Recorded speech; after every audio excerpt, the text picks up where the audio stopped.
with 16 carts, 8 for single drivers and 8 for kids preferring to ride along with mum, dad or carer. Take part in high-speed races in our specially designed Formula One style carts, but no bumping other carts, please.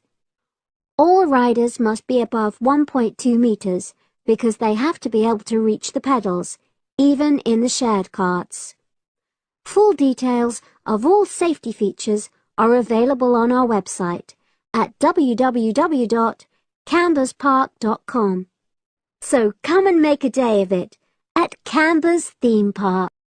In my talk today, I'll be exploring the idea of artificial gills.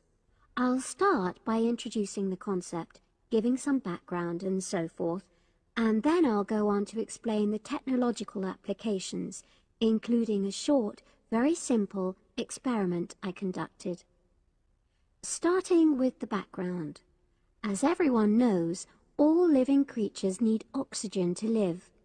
Mammals take in oxygen from the atmosphere by using their lungs, and fishes take oxygen from water by means of their gills, which of course in most fishes are located either side of their head.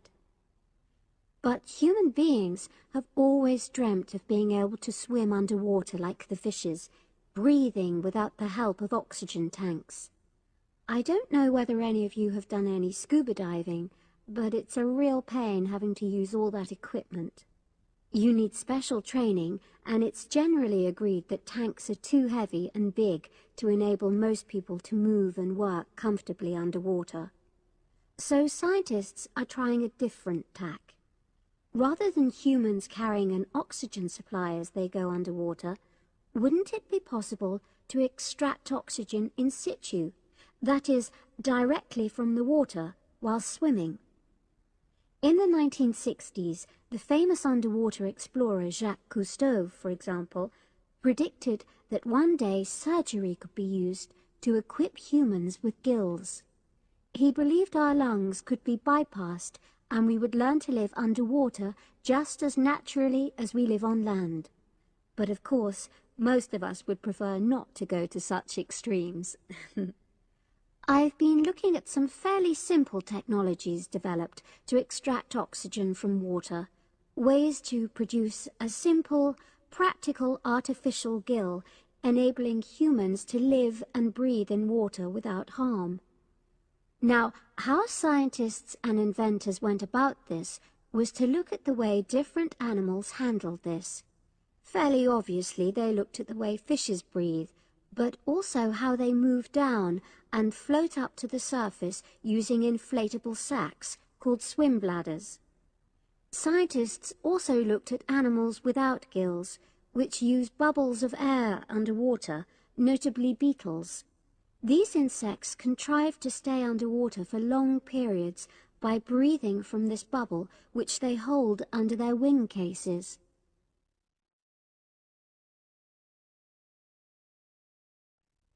By looking at these animal adaptations, inventors began to come up with their own artificial gills. Now, making a crude gill is actually rather easy, more straightforward. You take a watertight box, which is made of a material which is permeable to gas, that is, it allows it to pass through inwards and outwards. You then fill this with air, fix it to the diver's face, and go down underwater. But a crucial factor is that the diver has to keep the water moving so that water high in oxygen is always in contact with the gill, so he can't really stay still. And to maximize this contact, it's necessary for your gill to have a big surface area. Different gill designers have addressed this problem in different ways, but many choose to use a network or lattice arrangement of tiny tubes as part of their artificial gills. Then the diver is able to breathe in and out.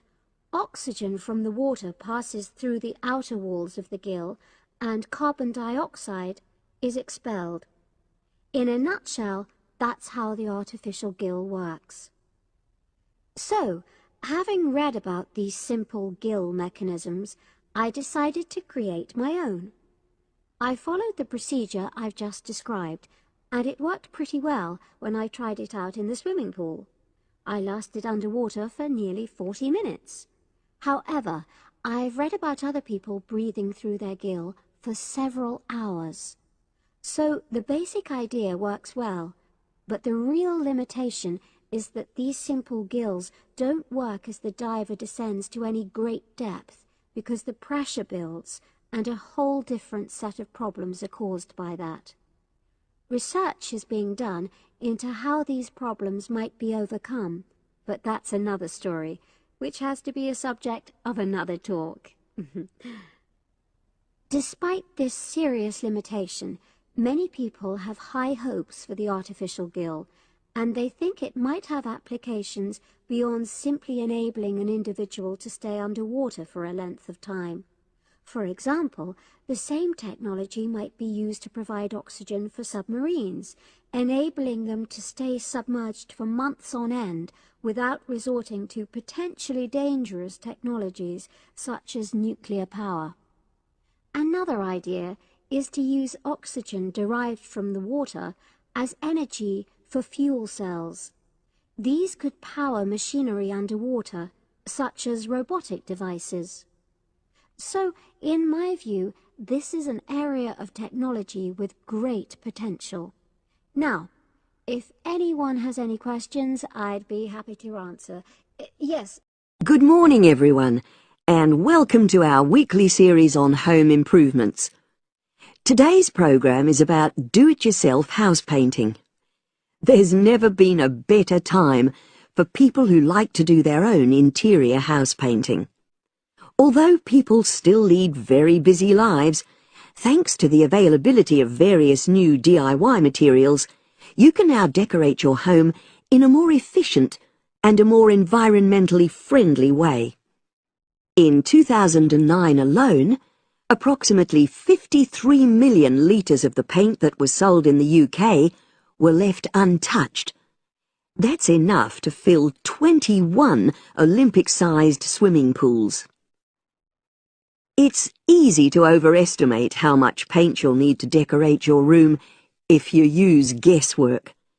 And if you know exactly how much paint is needed, you avoid unnecessary waste. There are automatic paint calculators available now. Most of the major paint manufacturers provide them.